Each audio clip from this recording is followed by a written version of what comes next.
Hello friends and fellow collectors, thank you for joining me for another Diecast Emporium review. Today we're going to be taking a look at another Heavy Haul Replicas 150th scale Mack. This is the DeBerardinis Heavy Haul 1990 Mack RD800, known as Big Kenny. This company is still around, very much so, in Florida. They are Florida's first call, if you will, when it comes to heavy haul operations. You may hear a little bit of rustling in my hand in the background, and you're probably wondering to yourself, what the hell is Tommy doing now? Well, I wanted to show you that if you order this model, you get, courtesy of DeBerardinis, you get one of their shirts. And obviously you can select from a variety of different sizes that fits you well. Not going to take the time to get this out of the bag and unfold it, but just note that you get a free shirt with this. How cool is that? Okay, straight on with the unboxing. All of the Heavy Haul Replicas models come in this brown outer shipping box. Important to note, do not use a long razor blade to cut into this, because the model's box, this black piece is right there, and you don't want to scuff that up. I do like the attention to detail and the care that's gone into just printing that simple message. It goes a long way. And down here is the item number for this particular truck, the DeBerardinis Heavy Haul. All right, get it out. Of the three Heavy Haul Replicas Mack RD800s that I have in my collection thus far, this is the only one that I bought that comes with a detachable ballast tray. So I'll show you that momentarily. Open up a side flap, doesn't really matter which one, any will do. Pop it open. Two-piece styrofoam. So, I mentioned the ballast tray because here it is. It's obviously underneath this. You'll need to cut that out to remove it. So make sure you don't pass over that when you are eager and excited to unbox the model. Taking the top off. Removing the tissue tray. Holy cow. I get so excited over these, and I feel it's justifiably so. You'll see in a minute just how great this looks up close. But here's our truck. We have an extra set of mirrors should you need them. Always a thoughtful inclusion. Small things like that go a big way. Another thing, pointer tool. Again, very helpful. Let's get this truck out. Holy smokes. I can barely hold this thing halfway straight. I feel like I've been drinking. Oh my god, that's amazing. Holy cow. Alright, there you go. There's the truck. Let's take a minute. We'll get rid of all this packaging material. When we come back, we'll take a closer look at the details and functions.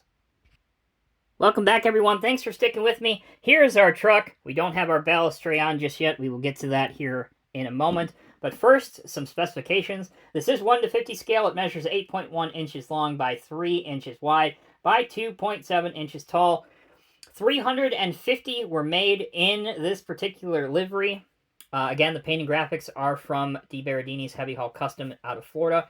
Die-cast construction with a sparing use of other materials for detail and function. For example, these fenders are plastic right here, not metal. That's one example. Authentically configured and decorated to accurately replicate the real truck. All right, let's get into some of the details up close now.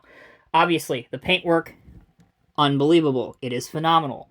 You can see Big Kenny right here, DeBerardinis Heavy Haul with the US dot number. Florida's first call with some beautiful pinstriping that, just like on the real truck, looks like an immense amount of care was done to accurately replicate it. We have a truck number of 97, which is the black number that you see right here in this little circle. Moving towards the front, check it out. Man, how cool does that look? Oversized load down here. You have the hitches for if you were going to use this as a like a heavy haul tractor, for example, which is why you would have the ballast tray, of course. Heavy haul service, Florida license plate down here, which hopefully you can see. There you go. There's a closer look at it. Moving along to the right side of the truck, more of the same in terms of the hyper attention to detail with the paint and the deco work. I really particularly love Big Kenny. It is hard to pick up on camera, but the battery box has batteries written out on it. And then also you have, I gotta bring this really close for me to see. This says no step, but I can't make out what it says underneath it. It's just too small. But you probably could make it out. Just a beautiful truck. Certainly one that represents the Orlando-based DeBerardinis company perfectly well. And before I forget to mention it, the most exciting aspect about this particular color scheme, and they are doing it with other company liveries as well, but as future heavy haul replicas trucks are released, they've already announced that they will be doing more for DeBerardinis. So if you are just getting into the hobby and you decide, hey, I just want to collect one company truck livery and get all of them, here's your opportunity to start anew. And whether it's Sid Camp or whether it's DeBerardinis, you can have a small fleet of trucks that are all different types of trucks, like a Superliner or a Mack RD800 that's in company liveries. All right, what do you say we take a look at the ballast box now? So the straps, the binders, they're already assembled on here. You don't need to do anything. It's already done for you. Make sure that this side goes on the rear, the passing side. This goes on the rear of the truck.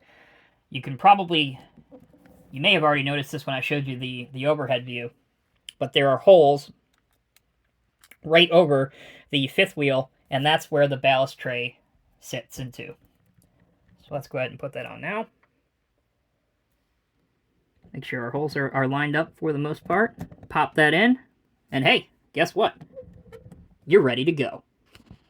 Moving on to functionality now. First thing we like to test is the rolling test. The truck rolls rather well in either direction. This Mack, along with the other Macks that I have from Heavy Haul Replicas, have multi-positional steering. So basically what that means, if you're not familiar, is that the steering can lock into one of several predetermined angles. And this allows the truck to trace a shallow curve and hold that pose without the front tires flipping around all over the place. So I prefer that. I think it looks great and turns out rather well. Other functionality. Obviously, you have the removable ballast tray, or if you want to leave it on for a heavy haul push load, you can do that too. But underneath that is a fifth wheel. We'll show that with the trailer towards the end of the video. We have numerous opening engine panels. So here's the opening engine panel on this side. And it's worth taking a look at because, once again, the attention to detail, nothing has been overlooked on these trucks. So every part of the motor that's on the real truck, you can make out on the scale model. And if you're a gearhead like myself, that's something that's quite enjoyable to look at. Here's the other side of the motor. I'm being very careful here because these flags are separate pieces and I don't want to potentially handle this the wrong way.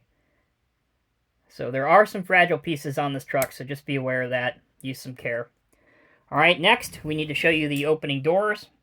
This is where your pointer tool really does come into its own. So once you have the doors open, that's what it looks like. Kind of hard to see the interior on these trucks on camera, but trust me, if you have it in person, it is worth taking a look at. And just think, if we had a little tiny microscopic camera, how cool it would be to actually go inside there and take a 360-degree look. Maybe one day. And then here's the other opening door as well. All right, let's remove the ballast tray just for a moment to show you the fifth wheel and its functionality.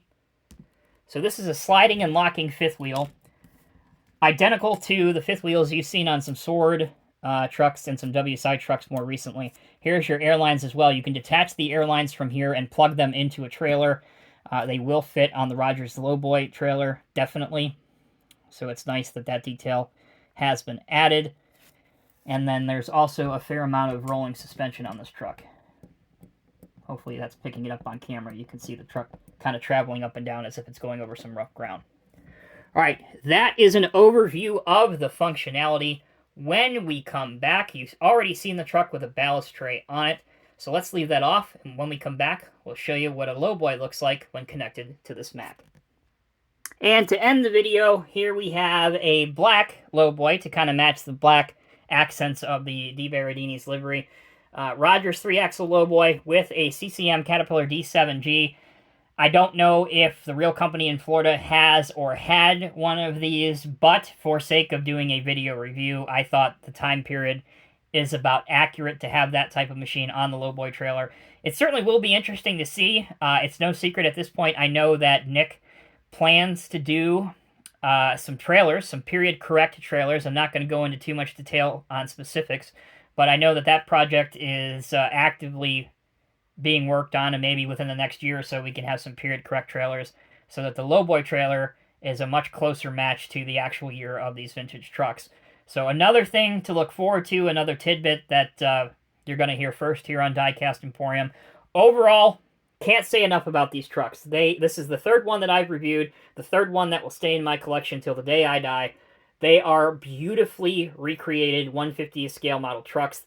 The smallest detail, whether it be the small radio antenna, the lights, are all well done. I mean, they look like they're 1/50th scale. Really, there's no shortcuts that are taken with these trucks. If you want to buy one of these, there will be a link right here in the video's description. All you have to do is click on that link. It'll bring up the listing for this specific RD800 on the website. Again, there's only a limited number of these made, so if you've been thinking about it, don't wait. Go ahead and pick yours up. Make sure you don't forget to select your t-shirt size as well. All right, that'll do it. Thank you all so much for watching. Let me know what you think down in the comment section below. Also, if you're looking at your screen right now, you'll see a couple other suggested links for other heavy haul replicas reviews that I have filmed thus far, so if you haven't had a chance to check those over, make sure you check them out. Thanks again for watching. Take care, be well. I will see you in the next review.